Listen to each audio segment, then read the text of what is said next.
وتحياتي الاصدقاء، كي دايرين بخير؟ اموركم هانيه؟ صحتكم لاباس؟ نتمنىكم تكونوا دائما بخير وعلى خير، وتكونوا دائما في تمام الصحه والعافيه. اسمحوا لي كنصور الفيديو وانا غادي، لحقاش يلاه خرجت من القهوه. تفرجت في الماتش، فرحنا، مبروك علينا التاهل لنصف النهائي. كنشكر خوتي الجزائريين اللي كاملين تواصلوا معايا وقال لك مبروك عليكم، فرحنا لكم.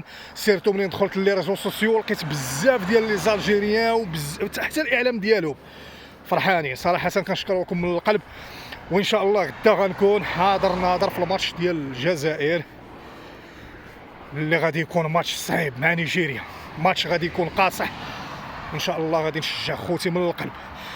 واحد المساله اللي راه ماركيت فاش تماركا البيت الثاني مباشره، دخلت اليوتيوب مازال ما سالهاش الماتش، لقيت شي مراد عندنا الله يعفو علينا وعليهم كاتبين جن جنون الاعلام الجزائري والتونسي والمصري بعد فوز المنتخب المغربي على نظيره الكاميروني ب2-0، والماتش مازال ما سالاش، وتيتسناو غير وقتاش يطلونسا الفيديو. مع راكم عارفين دابا هاد المواضيع ديال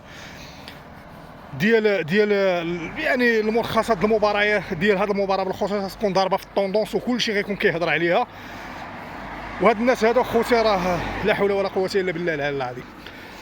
جن جنون الاعلام الجزائري والتونسي والمصري بعد فوز المنتخب المغربي على نظيره الكاميروني ب2-0.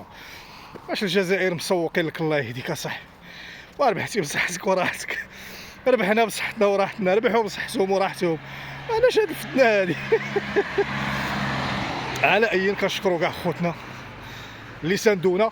وكاين بعض المنابر اللي يعني لي زيميسيون اللي كيهضروا فيهم على كره في تونس والجزائر، اللي قالوا باللي الماتش كان قاصح والمغرب فاجأت الجميع لانها بينات على واحد النوع من القتاليه ما كانش، يعني ما لعبتش المنتخب المغربي بواحد الروح قتاليه كي لعبت في هذا الماتش هذا. لحقاش الا لاحظتوا في الماتش اللي كنا لعبنا مع مالي كان الماتش شويه ناقص، وكل شيء البارح كان كيراهن على اساس ان سميتو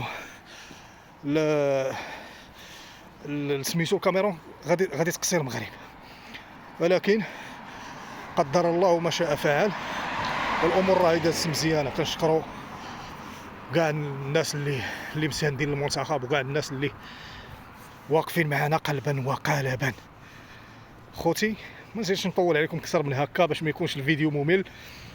اللي وصلوا هذا الفيديو ما تنساش الاشتراك، بارطاج، لي لايك، ودفع بالتي هي احسن. نشوفوا ان شاء الله غدا في الماتش ديال الجزائر واللي غادي يكون ماتش قاصح.